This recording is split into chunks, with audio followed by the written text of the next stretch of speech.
열심히 했다고? 열심히 했으면 서울대 갔어야지. 내가 얼마나 힘들게 뒷바라지 했는데. 너는 그저 공부만 했으면 됐는데. 대체 노력을 하긴 한 거냐?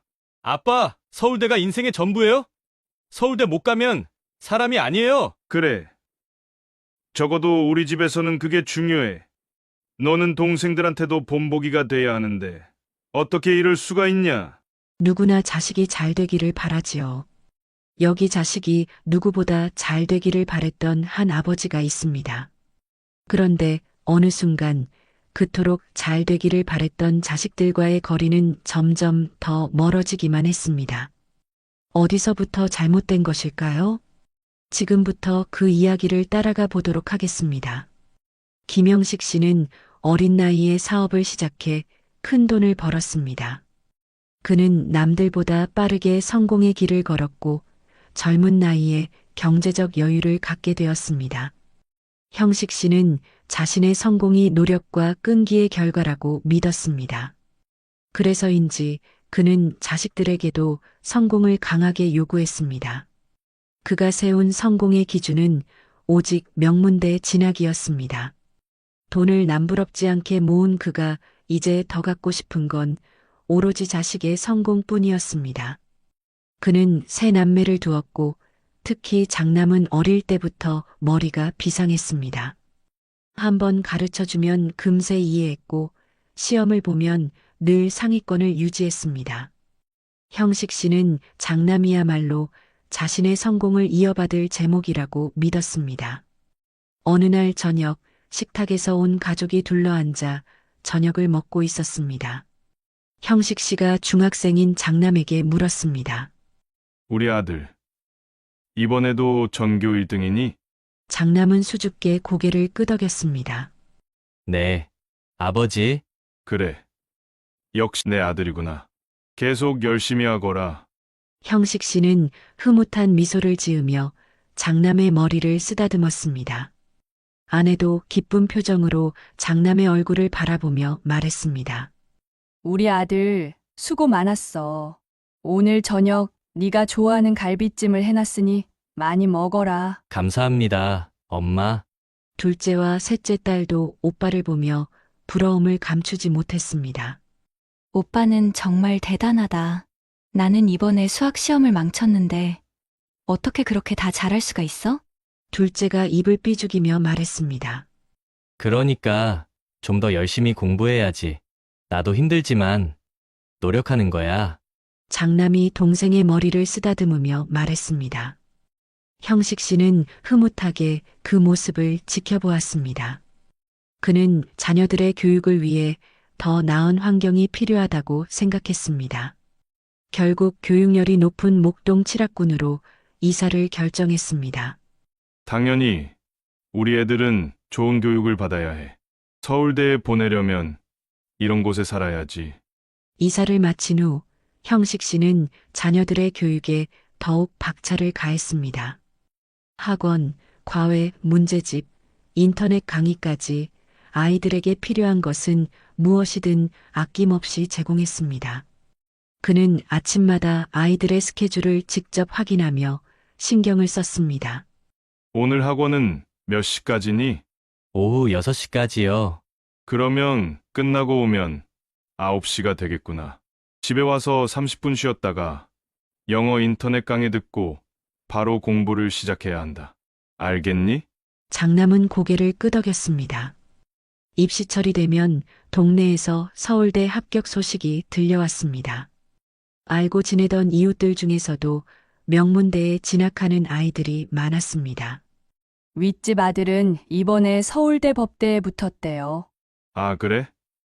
그 집 부모들은 좋겠구만. 하지만 우리 큰애도 서울대 법대에 갈 거야. 형식 씨는 당당하게 말했습니다. 자연스럽게 그의 기대는 더욱 커졌습니다. 우리 애들도 서울대에 가야지. 남들 다 가는데 우리라고 못할 이유가 없잖아? 우리 애들도 공부는 잘하고 있으니까 말이야. 형식 씨는 자녀들에게 더 높은 목표를 설정하게 했습니다. 너희는 다 서울대에 가야 한다. 특히 너, 장남. 너는 법대에 가서 판검사가 되어야 한다. 장남은 별다른 대꾸 없이 조용히 수긍하는 듯 했습니다. 하지만 그의 표정에는 어딘가 모를 부담이 깃들어 있었습니다. 아버지, 저는 판검사가 아니라 다른 길도 고민해 보고 싶은데요. 형식 씨는 놀란 얼굴로 아들을 쳐다보았습니다. 다른 길? 뭐라고? 너는 서울대 법대에 가야 한다고 했잖느냐. 그렇긴 한데 꼭 법대가 아니어도 너는 뭘 모른다. 좋은 대학을 가야 좋은 직장을 가고, 좋은 직장을 가야 성공하는 것이다. 그러니까 다른 생각 말고 공부나 해라. 형식 씨는 단호했습니다. 그는 자녀들에게 최고의 교육을 제공하는 것이 부모의 역할이라고 믿었습니다. 그날 밤 장남은 책상 앞에 앉아 문제집을 넘겼습니다. 하지만 머릿속이 복잡했습니다. 아버지의 기대를 저버릴 수 없었습니다. 하지만 자신의 길을 직접 선택하고 싶다는 마음도 점점 커지고 있었습니다. 그러나 아직 그는 저항할 용기가 없었습니다. 그는 조용히 책상에 앉아 문제집을 펼쳤습니다. 그리고 부모님의 기대를 저버리지 않기 위해 다시 한번 펜을 들었습니다. 그렇게 시간은 흘러 어느덧 자라 장남은 고등학생이 되었습니다. 부모님의 기대는 날이 갈수록 커져만 갔습니다. 아들, 이제 고등학생인데 정신 바짝 차려야 한다. 형식 씨는 식탁에 앉은 장남을 바라보며 단호한 목소리로 말했습니다. 네, 장남은 짧게 대답했지만 그의 얼굴에는 이미 피로감이 가득했습니다. 판검사가 되려면 서울대 법대를 가야 하는 거 알지? 너희 학교에서 서울대 간 선배들 보니까 전교 1등은 기본이더라. 네, 장남은 힘없이 수저를 내려놓았습니다. 이런 대화는 이제 너무나 익숙했습니다. 형식 씨는 아들을 뚫어져라 바라보았습니다. 너희 아버지가 누구냐?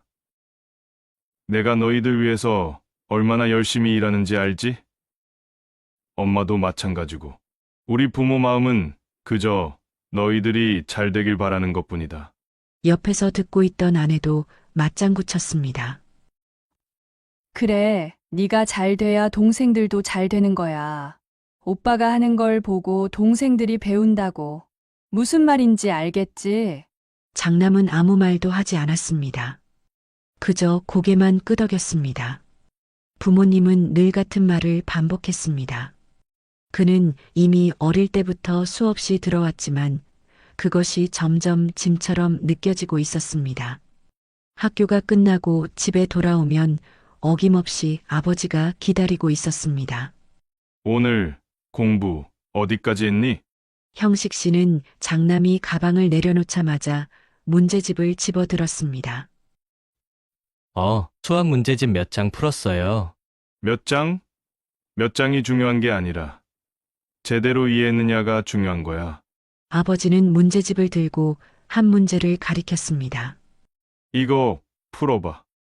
장남은 한숨을 삼키며 연필을 들었습니다.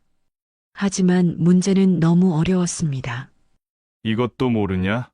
형식 씨는 깊은 한숨을 내쉬었습니다. 장남은 작아지는 기분이 들었습니다. 서울대 가겠다는 애가 이 정도도 못 푼다고? 이래서야 되겠어? 죄송해요. 장남의 목소리는 점점 작아졌습니다.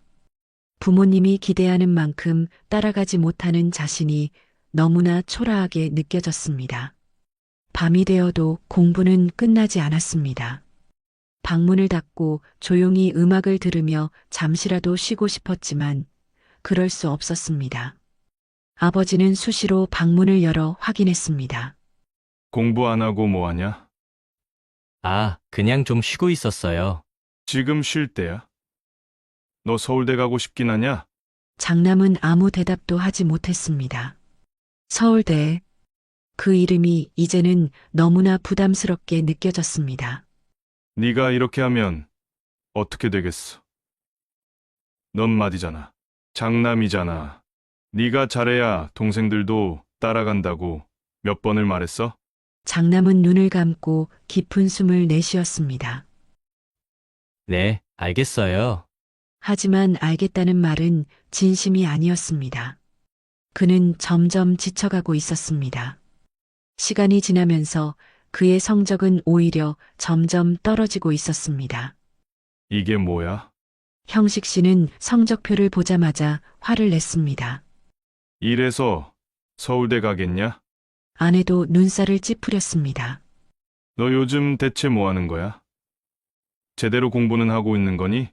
장남은 말없이 고개를 숙였습니다. 그는 최선을 다했지만 점점 집중이 어려워지고 있었습니다. 부담감이 커질수록 공부는 더하기 싫어졌습니다.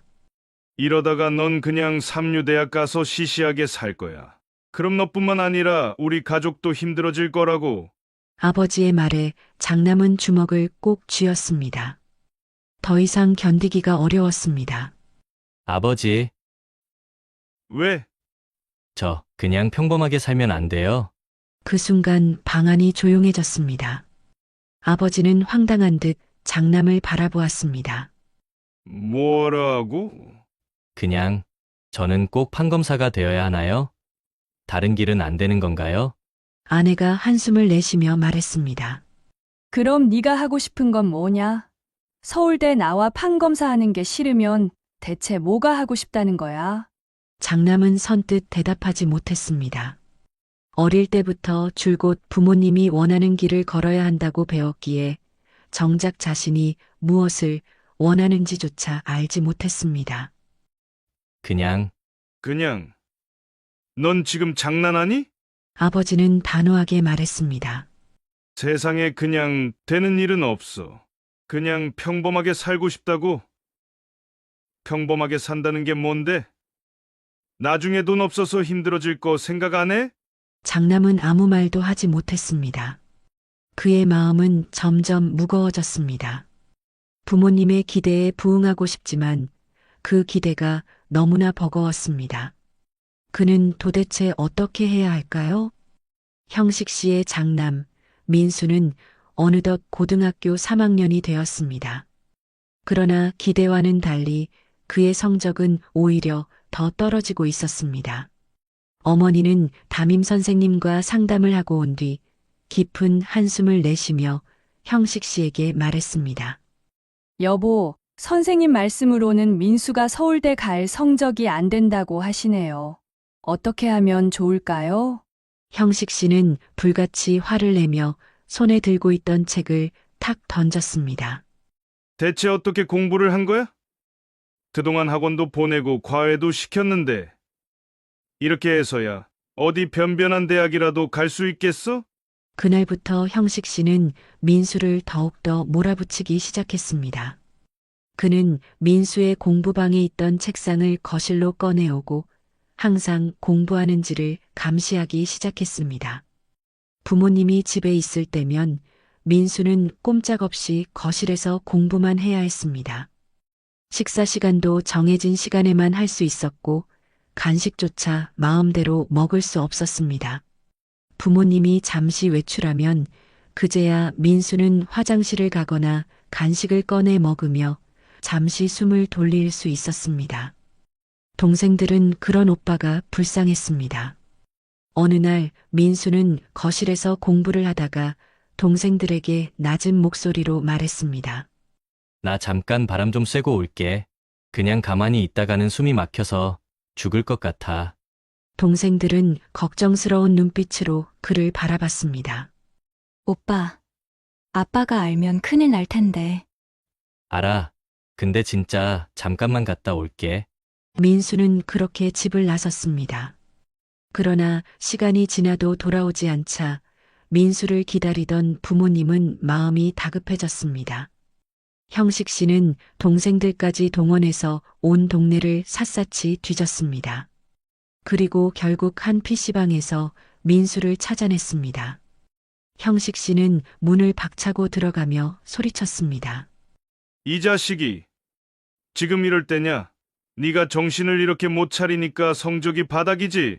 민수는 깜짝 놀라며 일어섰지만 이미 화가 난 형식 씨를 달랠 수는 없었습니다. 아빠, 너무 답답해서 그랬어요. 제발 조금만 숨 쉴 틈을 주세요. 하지만 형식 씨는 단호했습니다. 너는 서울대 법대를 가야 해. 그게 너의 미래를 위해서도 우리 가족을 위해서도 중요한 일이야. 지금 네가 이럴 때가 아니야. 조금만 더 열심히 하면 돼. 그러나 그날 이후로 민수는 점점 부모님의 눈치를 보며 공부하는 척만 하게 되었습니다. 그리고 결국 그는 서울대 입시에 실패했습니다. 형식 씨는 충격을 받았습니다.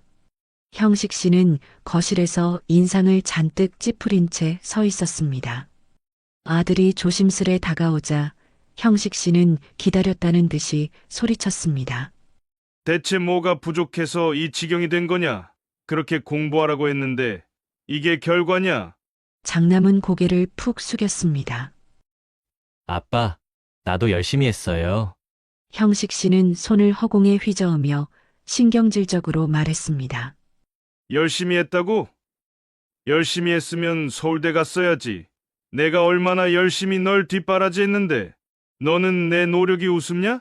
장남은 입술을 꽉 깨물다가 결국 터져나오는 말들을 뱉어냈습니다. 아빠, 서울대가 인생의 전부예요? 서울대 못 가면 사람이 아니에요. 형식 씨는 아들의 반항적인 태도에 더 화가 치밀었습니다. 그래. 적어도 우리 집에서는 그게 중요해. 너는 네 동생들한테도 본보기가 돼야 하는데 어떻게 이럴 수가 있냐? 장남은 분노에 찬 눈으로 아버지를 노려보았습니다. 본보기가 돼야 한다고요? 그럼 아빠는 저한테 어떤 본보기였어요?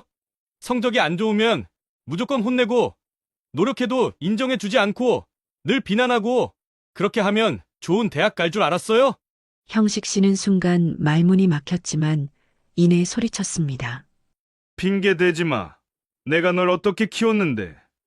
그런데 결과가 이게 다야? 장남은 한참 동안 아버지를 노려보다가 깊은 숨을 내쉬며 천천히 말했습니다. 그래요. 아빠는 저를 키우긴 했죠. 하지만 아빠가 사랑으로 키운 게 아니라 서울대에 대한 집착으로 키웠잖아요. 그래서 서울대를 못 간 지금 전 실패한 인간이 됐잖아요.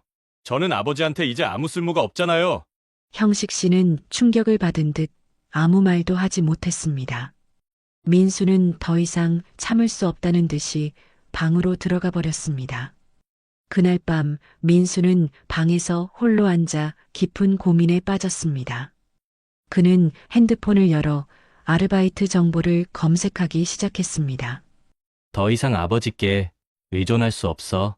이제 하루라도 빨리 이 집에서 벗어나자. 어서 경제적으로 독립해야 해. 민수는 식당 서빙부터 편의점 야간 아르바이트까지 다양한 구직 정보를 살펴보았습니다. 빨리 독립해서 학비와 생활비를 마련하기 위해선 기숙사에 들어가는 것이 유리했지요. 그는 대학 홈페이지에 들어가 기숙사 신청 방법을 확인하며 마음을 굳혔습니다. 몇 달 후 대학 입학을 앞둔 시점에 그는 어머니를 찾았습니다. 엄마, 저 집을 나가려고 해요. 기숙사에서 지내면서 아르바이트를 할 거예요. 어머니는 놀란 눈으로 아들을 바라보았습니다. 갑자기 무슨 말이야? 집을 두고 왜 기숙사를 들어가? 민수는 단호한 표정으로 말했습니다. 더 이상 아빠랑 부딪히고 싶지 않아요. 그리고 저도 제 힘으로 살아보고 싶어요. 형식 씨가 대화를 듣고 거실로 나왔습니다. 뭐? 집을 나간다고? 그게 무슨 말이야? 민수는 아버지를 마주보며 말했습니다. 저 이제 아빠 기대에 맞추려 하지 않을 거예요. 제가 원하는 대로 살 겁니다. 형식 씨는 당황한 얼굴로 소리쳤습니다. 네가 무슨 돈으로 살 건데? 민수는 침착하게 대답했습니다. 아르바이트 할 거예요. 기숙사 들어가서 생활비도 제가 벌 거고요. 형식 씨는 순간 아무 말도 하지 못했습니다. 그는 아들이 정말로 떠날 준비를 하고 있다는 걸 깨달았습니다. 민수는 마지막으로 말했습니다. 아빠가 저를 자식으로 인정하든 말든 저는 제 길을 갈 거예요. 아빠의 기대에 맞추려고 저도 할 만큼은 다 했어요. 그렇게 말한 후 그는 자신의 방으로 들어가 짐을 싸기 시작했습니다. 그의 마음은 복잡했지만 한 가지는 분명했습니다. 이제 그는 온전히 자신만의 삶을 살아갈 준비가 되어 있었습니다. 그날 밤 형식 씨는 거실에 홀로 앉아 깊은 한숨을 내쉬었습니다. 문득 장남이 남긴 마지막 말이 귓가를 맴돌았습니다. 아빠 기대에 맞춰 살지 않을 거예요. 그 순간 그는 처음으로 자신이 얼마나 아들에게 큰 부담을 줬는지를 깨닫기 시작했습니다.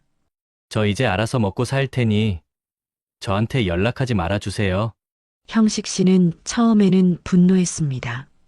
아니, 지가 서울대도 못 가놓고 이제는 부모까지 내팽개치는 게 말이 돼. 도대체 이게 무슨 패륜이야? 시간이 지났어도 계속해서 민수는 연락을 하지 않았습니다. 형식 씨는 여전히 민수를 탓하며 똑같은 방식으로 두 딸을 대하기 시작했습니다. 두 딸의 중간고사가 끝났습니다. 어두운 저녁 거실의 식탁 위에는 두 장의 성적표가 놓여 있었습니다. 아버지는 두 딸을 앞에 앉혀놓고 얼굴을 잔뜩 찡그린 채 성적표를 바라보았습니다. 거실의 공기는 무겁게 가라앉았고 두 딸은 서로 눈치를 보며 잔뜩 긴장한 표정이었습니다. 이게 뭐냐? 형식 씨는 성적표를 손가락으로 톡톡 두드리며 물었습니다. 첫째 딸 민주는 조심스럽게 입을 열었습니다. 아버지, 저희 정말 열심히 했어요. 밤새도록 공부도 하고 학원도 빠지지 않고 다녔는데 형식은 한숨을 쉬며 고개를 저었습니다. 다른 애들은 서울대 잘만 간다. 그런데 너희는 이게 뭐냐? 성적이 이 모양인데 어떻게 서울대를 간다는 거냐? 둘째 딸 지수도 조심스럽게 말했습니다. 아버지, 저희도 잘하고 싶어요. 하지만 서울대 가는 게 그렇게 쉬운 게 아니에요. 쉬운 게 아니라고? 그럼 다른 집 애들은 대체 어떻게 갔는데? 너희들도 부족한 것 없이 다 해줬는데 대체 너희는 왜 못하는 거냐? 민주는 울컥했지만 최대한 감정을 억누르며 대답했습니다. 아빠, 오빠도 서울대 못 갔잖아요. 오빠 열심히 했지만 힘들었잖아요. 그 말에 형식 씨 얼굴이 굳어졌습니다. 너희 오빠 얘기는 하지 마라. 그 녀석은 마음이 약해서 그런 거야. 너희는 달라야지. 너희까지 그렇게 하면 안 돼.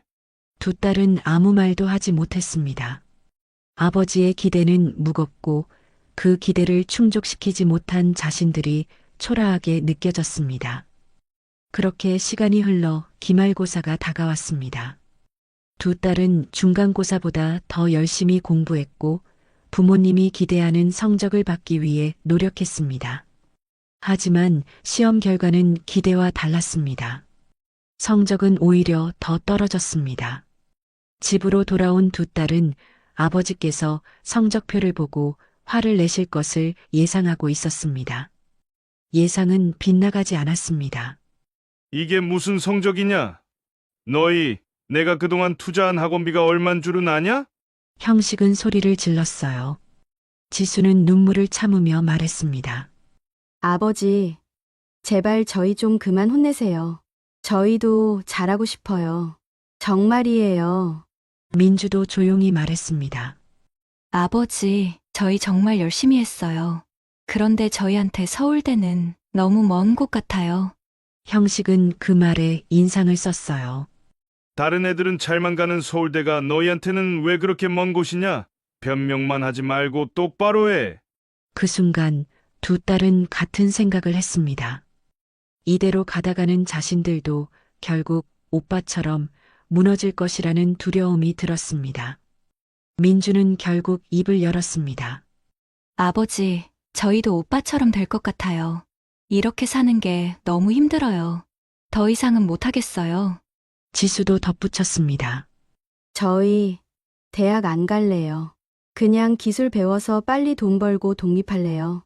형식 씨는 순간 할 말을 잃었습니다. 뭐라고? 이렇게 사느니 차라리 빨리 독립해서 저희가 하고 싶은 일 하면서 살겠다고요. 민주가 단호하게 말했습니다. 아버지는 충격을 받은 듯한 표정을 지었습니다.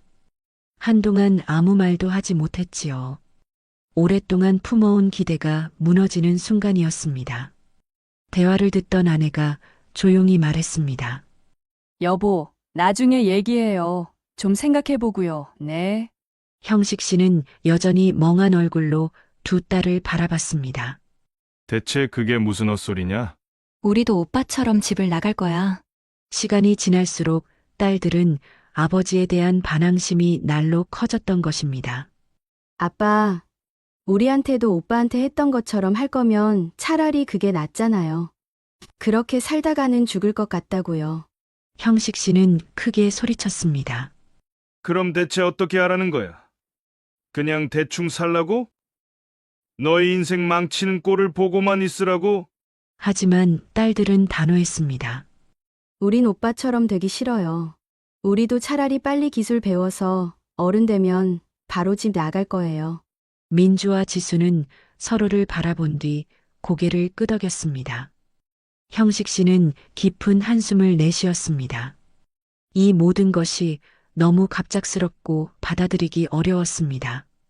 두 딸의 결연한 표정을 보니 뭔가 잘못돼도 한참 잘못됐다는 생각이 들었습니다.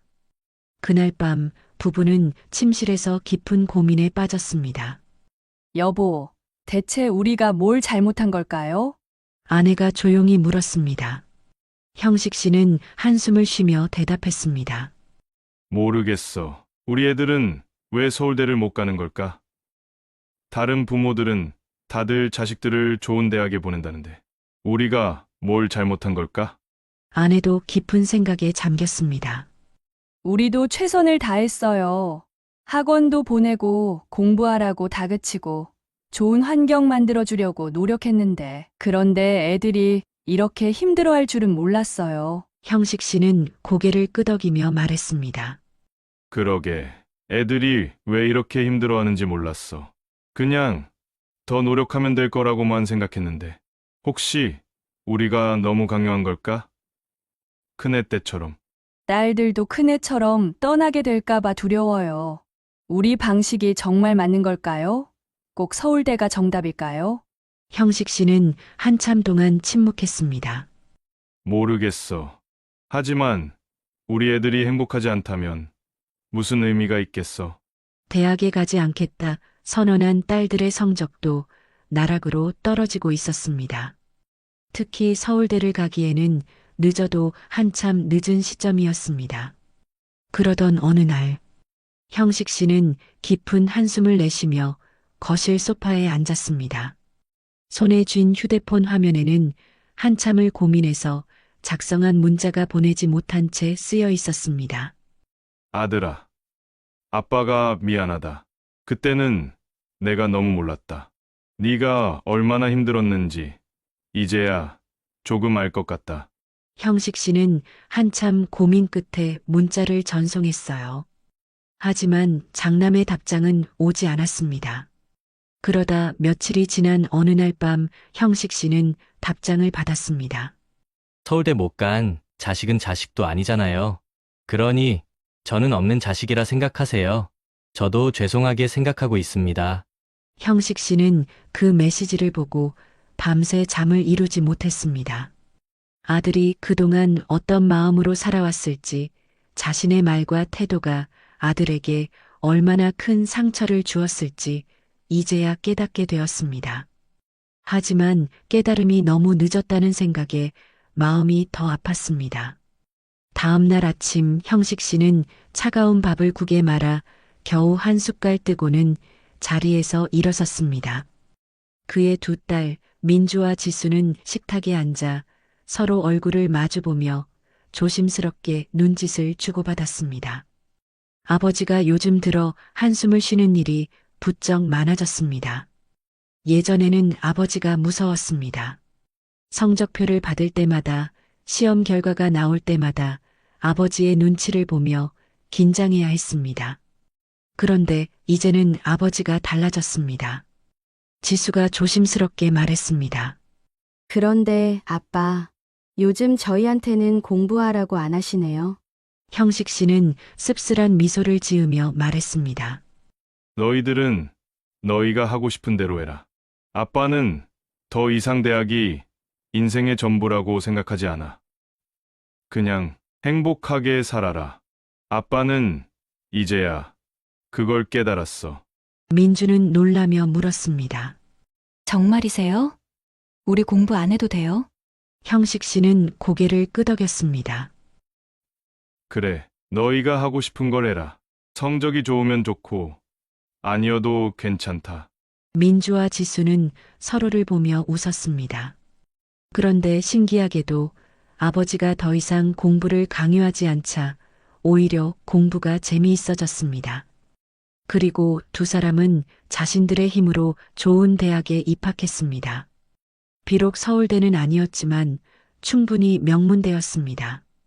대학에 입학한 두 딸은 아버지에게 말했습니다. 아빠, 저희 열심히 했어요. 아빠 덕분이에요. 형식 씨는 감동했지만 기쁜 내색을 하지 않으려 애썼습니다. 자칫하면 다시 예전처럼 대학에 집착한다고 생각할까 봐서였습니다. 대신 그는 다정하게 말했습니다. 그래, 기특하구나. 너희들이 알아서 해내서 아빠는 더 좋다. 민주와 지수는 그런 아버지를 보며 웃었습니다. 그리고 처음으로 아버지에게 진심으로 말했습니다. 아빠, 그동안 뒷바라지 해주셔서 감사해요. 형식 씨는 가슴이 뭉클했습니다. 하지만 여전히 장남과는 화해하지 못했습니다. 민주가 조심스럽게 말을 꺼냈습니다. 아빠, 오빠한테 연락해 보셨어요? 형식 씨는 씁쓸한 표정으로 고개를 끄덕였습니다. 응, 그런데 여전히 나한테 마음을 열지 않더구나. 지수도 조심스레 말을 보탰습니다. 오빠도 아빠가 미안해하는 걸 알 텐데 왜 그렇게까지 화를 안 푸는 걸까요? 형식 씨는 깊은 한숨을 내쉬었습니다. 내가 너무 욕심을 부렸으니까. 내 오빠는 내가 공부, 성적, 대학 이야기만 하면서 키웠거든. 서울대가 전부인 줄 알고 그렇게 몰아붙였으니 오빠가 어떻게 나를 용서하겠니? 몇 년이 지나도 장남과의 관계는 회복되지 않았습니다. 형식 씨는 몇 번이나 용기를 내어 연락했지만 돌아오는 것은 차가운 무응답뿐이었습니다. 어느 날 형식 씨는 늦은 밤 술을 마시며 중얼거렸습니다. 아들아, 아빠가 정말 잘못했다. 네가 나를 용서해 줄 수 있을까? 그의 바람은 단 하나였습니다. 죽기 전에 아들과 함께 술 한잔하는 것. 아들과 함께 잔을 기울이며 늦었지만 진심을 전하는 것. 그날이 오기를 기다리며 형식 씨는 또 한 번 휴대폰을 들고 장남에게 문자를 보냈습니다.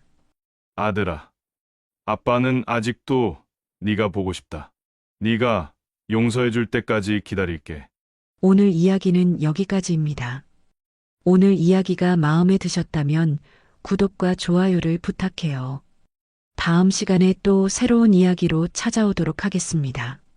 지금까지 시청해 주셔서 감사합니다.